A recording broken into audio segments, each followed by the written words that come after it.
Members, I give the call to the member for Murray Wellington. Thank you, Acting Speaker. What a wonderful time to be alive. We are in a period of amazing scientific and technological innovation, the likes we have never witnessed before.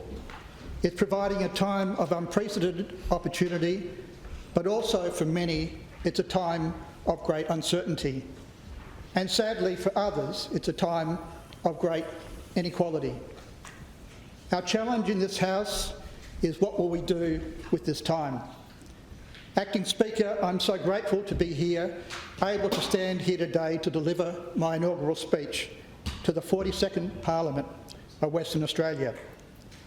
I do this with a profound sense of gratitude and pride, humbled to be representing over 57,000 people from my seat of Murray Wellington. This is indeed an immense honour. I'm equally honoured to be here to represent the Liberal Party, a party with a proud and enduring tradition, founded on fundamental values of individual liberty, personal responsibility, free enterprise and accountable government. I congratulate you, Acting Speaker, on your election and all those here for the first time, as well as those who are returning to this House. I look forward to working alongside all of you. I can't help but feel a sense of history, though, and a responsibility, knowing my district was once represented by one of the Liberal Party's greats, that was Sir Ross McClarty. Born and raised in Pinjarra, a few steps along the road from my electoral office, he held the seat of Murray Wellington for over 3 decades. A farmer who turned to be a politician, he led the WA Liberal Party through its early years, serving as Premier from 1947 to 1953. Can I acknowledge today, Acting Speaker, Jeff and Deborah McClarty, who are in the gallery today. Thank you. Jeff, a direct descendant of Sir Ross, was my campaign manager and still lives on the original McClarty farmland. Thank you for both being here today. To my family and friends here in the gallery, and those perhaps watching online now or sometime in the future, it means so much to have you to share this special occasion with me today. To my predecessors, Robin Clark, MLA, and before her, Murray Cowper, MLA, I acknowledge the passion you both brought to this role as you represented the region together for over 20 years. Your contributions are noted and they are appreciated. It's nice to be important, but it's far more important to be nice. That's the kind of thing my dad used to say. He had a whole collection of sayings like that, and of course growing up I didn't always appreciate his pearls of wisdom. But since his passing a few years ago, I found myself thinking more about his sayings and those handwritten notes he'd leave around the house. They've taken on a whole new meaning for me in these later years. Dad was our family historian. He loved telling stories about growing up in Fremantle and took real pride in our deep WA roots. Those family stories meant a lot to him. They gave him a sense of grounding and he passed that sense on to me. Dad would often talk about my great-grandfather, Captain Edward Bolt, and his wife Hannah, who arrived in Fremantle aboard the Shellgrove in July 1883. He was a true pioneer master mariner. He commanded several ships, the Helena Mina, the Charlotte Padbury, Annie Macdonald and Tribune, especially built for the London to Fremantle trade routes. These ships made regular trips exporting wool, ore and timber from the young WA colony and bringing back passengers, immigrants and much needed supplies. For colonists, the return of these ships was eagerly awaited event, bringing not just goods but also news from the homeland. Captain Bolt didn't just sail ships, he built them as well. He founded and went on to start a shipbuilding firm in East Fremantle called Bolt & Co, right where HMAS Lewin sits today. He was often at sea, sailing from Fremantle and Rockingham up to Champion Bay and ports further north, moving sandalwood, horses and cattle between the early settlements. He was right in the thick of it, helping connect and grow our early communities. William and Hannah had 4 children: Edward, Benjamin, John, Jack, William, my grandfather, and Elizabeth. Benjamin went on to become a naval commander and was held as a POW in the Japanese war, in Japan during the war. Dad's mum, Emmy, also came from pioneering stock. Her great-grandparents sailed from Devonshire to Dubbo in 1837 aboard the City of Edinburgh, a ship that was later wrecked in the Bass Strait near King Island. In 1900, Emmy's parents, William and Mabel Muller, moved to Fremantle and raised their large family in Swanbourne. Jack and Emmy's son, Don, or Donny Boy, as my dad was lovingly called, he had to grow up fast. He lost his father at just 10 years old. Like so many others, his dad, Jack, never fully recovered from a shrapnel wound to the head and from gas exposure during the fighting in the trenches in Ponciers in France. He also served in Gallipoli. My mum, Patricia, was quiet but determined, stemming from her own tough upbringing in Northbridge, Perth. She was the youngest of 4, growing up with Arthur, Aubrey and Pauline. Her mum, Emily, left a difficult marriage. Her dad, Harry, was a talented electrician but struggled with alcohol, which took its toll on the family. And Nana worked incredibly hard, cleaning from early morning to late at night, 6 days a week. She had to pay the rent and keep the food on the table, but she was tough and she passed that strength on to my mother. My mum and dad met at a youth group. They were both musical. Dad played the violin, he also played the piano and even sang on a local radio station. Mum also played the piano and banjo mandolin. One time she borrowed Dad's mandolin, and when she asked him if he ever needed it back, he cheekily replied, "Only if you come back with it." They were married not long after that. But my mum, Patricia, was the heart of our home, keeping everything running smoothly, while Dad poured himself into his career as a teacher, and eventually he became a school principal. He had a real passion for education, chaplaincy work, and the local church. He loved running youth camps at Point Perrin, and later he helped set up a public campsite at Bustleton Beach, which I believe is still running. For me, I was born in the 60s. I know that's hard to believe, but it's true. Thank you.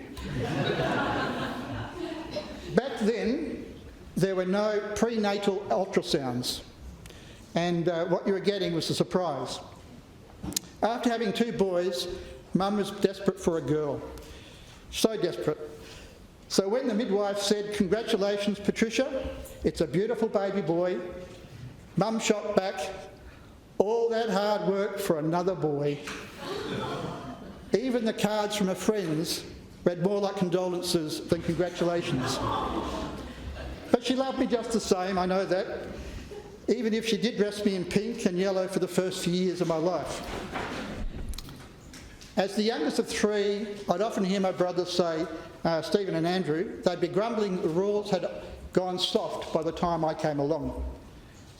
More likely, a 9-year gap between us, Mum and Dad were just a bit worn out and had learnt to pick their battles, particularly with me.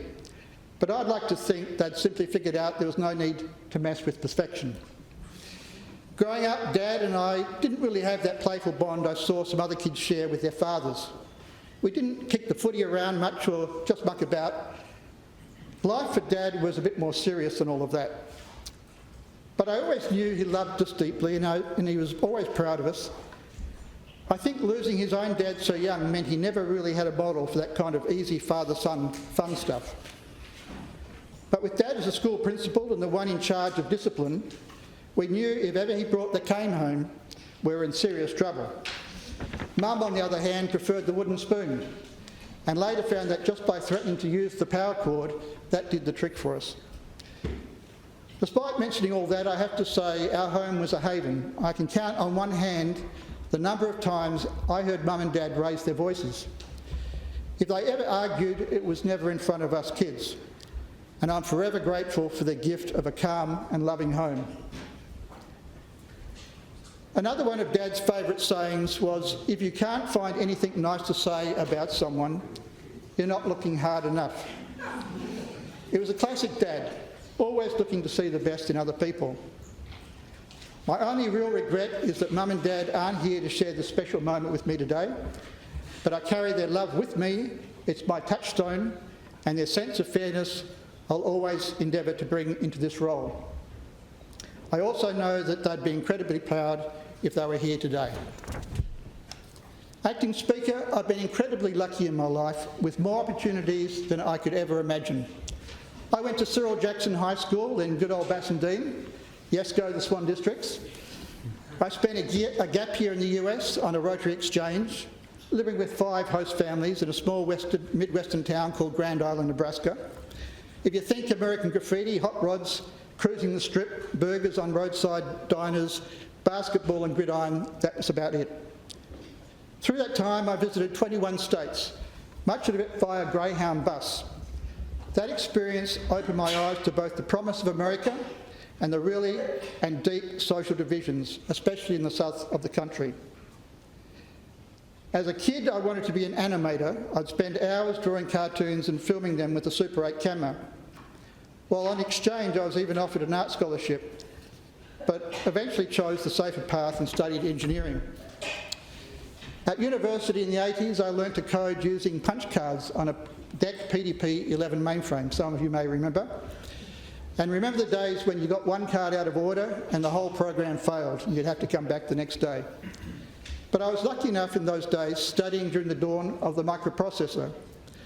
I built my own computers and used them to generate some of the first colour computer animations and blended my love for art with my new technical skills. Life took another turn when I landed a summer internship with the ABC, my first real job. I was asked to build a graphic system to show live election results on television, colour-coded in real time, showing the results of the election from this very chamber. And that software, I don't think is still used, but I think Anthony Green still owes me a lot.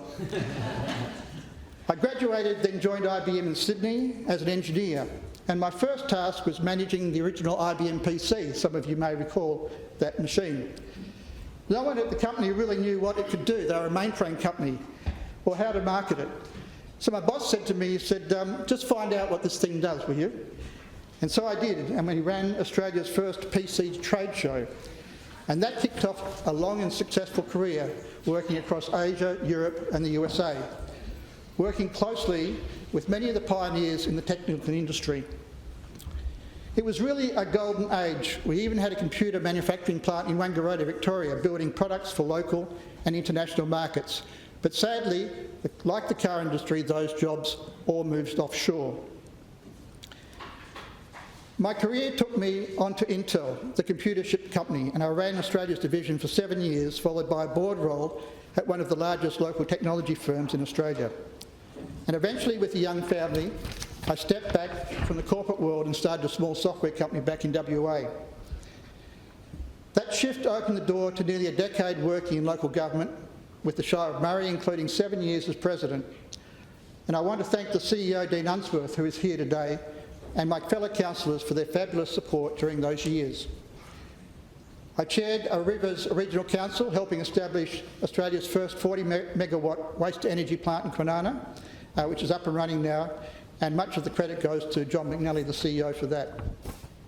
And some time spent on the Peel Leaders Forum and Development Commission, I gained a greater understanding of the challenges and opportunities in regional West Australia. Acting Speaker, I'd like to talk about my electorate. My electorate spans the Shire of Murray, Waroona and Harvey, stretching from stunning coastlines and fertile farmlands to the majestic northern Jarrah Forest. It's a region rich in beauty, history and culture, home to the Noongar people for thousands of years and more recently to generations of early settlers and now to many hard-working families. But Murray Wellington isn't just a place on the map. It's the people who make it what it is today, Western Australians who keep our region going. It's the dairy and cattle farmers up before dawn, the horticulturists working the land, and the FIFO workers leaving family behind to keep our industries running and the royalties flowing.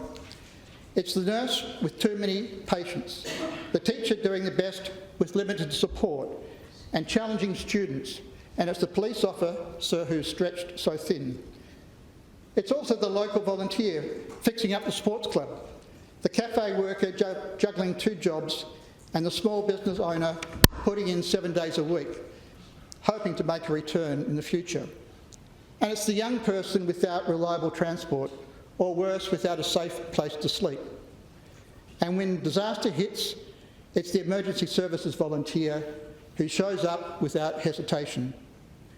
These are the people in the heart of Murray Wellington, and I carry their stories into this place, and I'm here to be their voice, fighting for recognition and the support that they deserve. From Pinjarra to Harvey, Brunswick to Aruna, these are the communities that grow our food, power our economy, and enrich our way of life. Acting Speaker, throughout my campaign I met many of these same people, and when we spoke I had a simple message.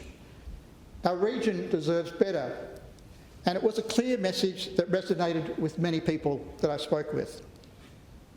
It was with students, young families, farmers and retired couples who all gave me similar feedback.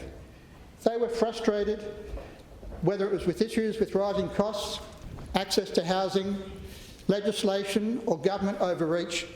There was a real sense that they were feeling more and more left behind. Acting Speaker, could I have an extension? Extension granted. To these people, decisions often made in Parliament, way up in Perth, were missing the mark, and particularly down where they lived. We all know that our communities deserve the same respect, services and opportunities as anyone in the metro area, but too often that's not what they believe they're getting. Acting Speaker, as I take on this role, I'm guided by some core values. Firstly, fairness, meaning equal access to services and opportunities no matter where you live. Stewardship, that is a responsibility to protect and improve that we've already been given. Enterprise, supporting small business, families and local initiatives. And compassion, because a strong society looks after its most vulnerable. These values are the ones that I bring to this chamber, and I'd like to continue to do so. For a moment, I'd like to share a few of my focus priorities based on what I heard from those people right across the region, because these are the issues I believe we must address if we're serious about moving forward together. Firstly, strengthening our regional healthcare. One of the biggest concerns I keep hearing is how hard it is to access timely local healthcare. People shouldn't have to drive hours just to see a doctor or get a basic treatment. But that's why I'll be advocating for additional hospital funding and expansion of health services right across the region, so care is available closer to home for all those people. We need to secure regional water. Water security is becoming a critical issue, not just for our households, but for also our farms, industries and our ecosystems. We need a clear statewide strategy that invests in long-term water supply projects, especially in areas like the Peel and the Southwest that are already under pressure. We need to boost our regional housing.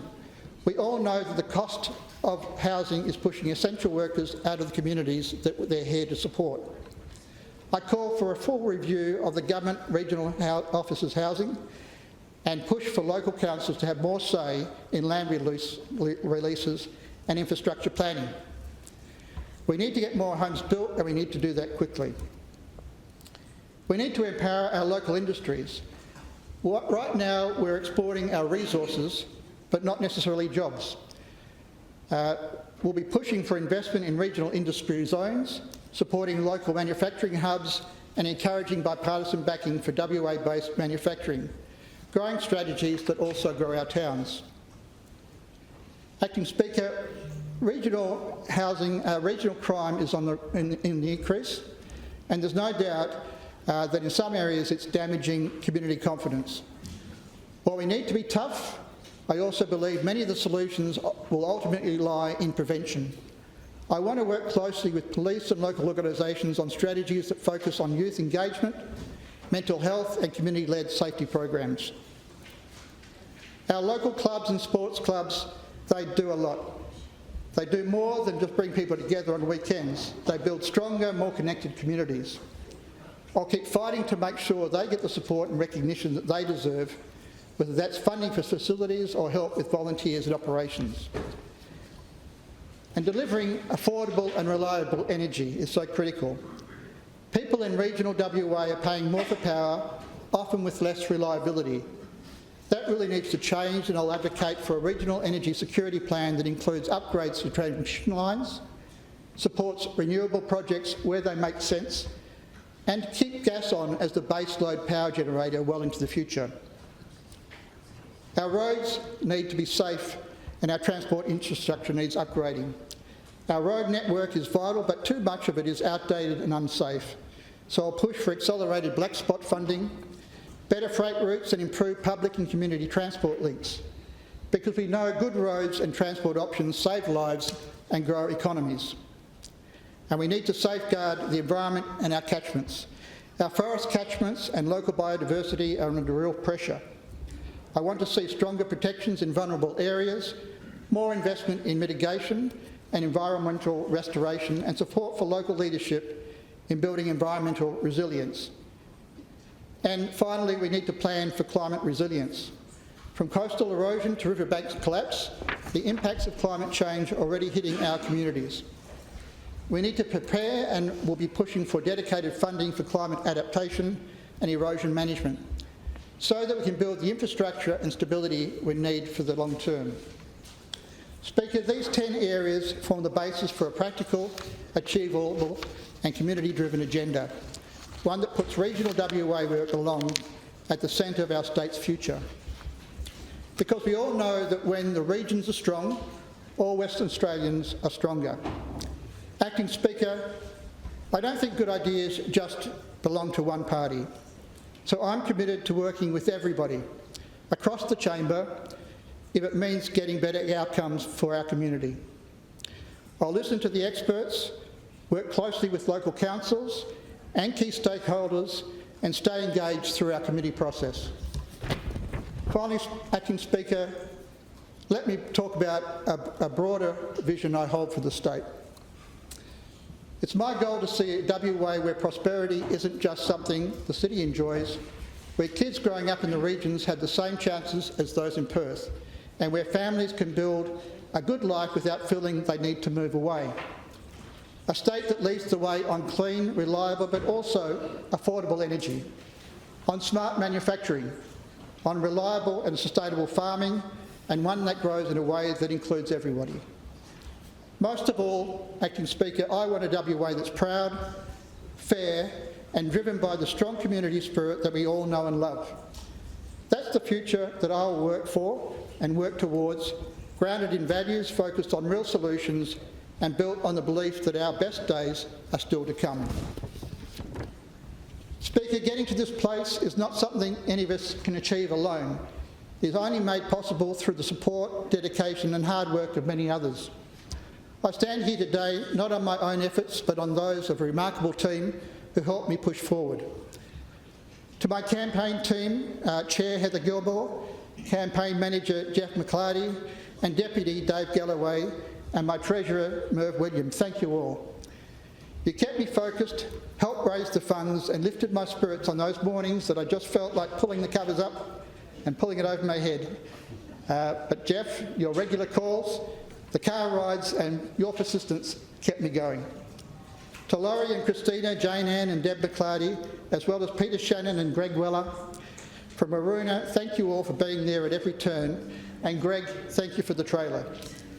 To Jeff Booth, Trevor and Cheryl Delaporte, and John and Jackie, your energy and enthusiasm were infectious. And to Sue, Ron, Adam, Warren, what can I say, you guys? I know I would not be here without your efforts. You're all amazing. To my friend and now colleague in the Upper House, Michelle Boylan, and to the entire Boylan family and clan, thank you. You saved my bacon, particularly on pre-poll, more than once. Thank you, and without your involvement, this opportunity would not have been possible. And to the many volunteers, booth captains, tireless pre-poll workers, and our outdoor sign team, too many to name. You're not forgotten, and I appreciate you. And to those who gave generously to support the campaign financially, your backing meant we were able to spread the message widely. And finally, to the head office team, Simon, Jesse, Kate and Cam, thank you again for all your assistance. To my branches, neighbouring campaign teams and federal colleagues, I also thank you, and I hope next time to see more of us across the line. To my office team, who have recently joined me, Beverly and Emily, here today, thank you, and let's get ready for a wild ride. And to my brothers Stephen and Andrew, and Margaret and Sue, I hope you're watching and enjoying sailing the yacht around the Mediterranean. I suppose I'll eventually forgive you for not being here in person, but I understand your reasons. I love you all and look forward to catching up soon. And finally, to my beautiful and loving wife, Bridget, thank you always for believing in and supporting me through this unpredictable, exhausting and extraordinary journey. For your calm presence, patience and for turning off the lights and shutting down the computer when I used to fall asleep when working in bed. And for never once complaining when I was so grumpy or stressed. And of course, thanks for the closed drawer fairies. To my daughter Mel and my son Tim, you make me proud every single day, and you make my life beautiful and worth living. You also make great coffee. Thank you. Acting Speaker, when sorting through some of my father's files, I found two short quotes. They obviously struck a chord with him as he'd written them down in his diary, and I'd like to share a couple with you. These handwritten words spoke to me and tipped me across the line, motivating me to stand for this office. And the first quote he wrote was from John Locke, and it says, "Where there is no desire, there is no industry." It speaks to a timeless truth. Human effort and productivity are fuelled by motivation. Industry here just doesn't mean economic activity or business, but rather diligence and hard work and the pursuit of progress. It means that without inner drive or desire, there can be no sustained effort or innovation. The second was from Albert Hubbard, and that is, there is no failure except in no longer trying. It is a reminder that the true test of character, whether in life, in leadership, or in the work of this Parliament, is not in how often we fall short, but in our willingness to rise again and continue working. If we are prepared to keep striving through disagreement, through challenge, through change, then we have not failed. We are simply forging the path that every generation must walk. Imperfect, unfinished, but always going forward. Acting Speaker, as I finish, I'm also reminded that whatever the reason and whatever the path that brought us here, we should never fool ourselves into thinking that our achievements stand alone. We walk in the footsteps of those who came before us, and their photos line the walls outside of this hall. They stood in this very room. Their efforts laid strong and deep foundations for everything that we get to do now. We can all now share in that history. It brought us here to this moment in our shared journey. I genuinely believe that if we're to build anything of lasting value, it won't come from question time theatre, conflict or division. It will come from a willingness to look beyond our party lines, to recognise our differences, but to still choose to work together in service of something greater than ourselves. Speaker, I'm reminded this chamber is not just a place for debate, it's a place where a positive and inclusive legacy can be built. And it's so in that spirit I hope to honour the hard work and efforts of my family, my friends and all those who've served here before me, to strive with respect, effort and ambition to help build a fairer, stronger and more hopeful future for the people who place their trust in all of us, the great people of Western Australia. Speaker, I commend my remarks to the House.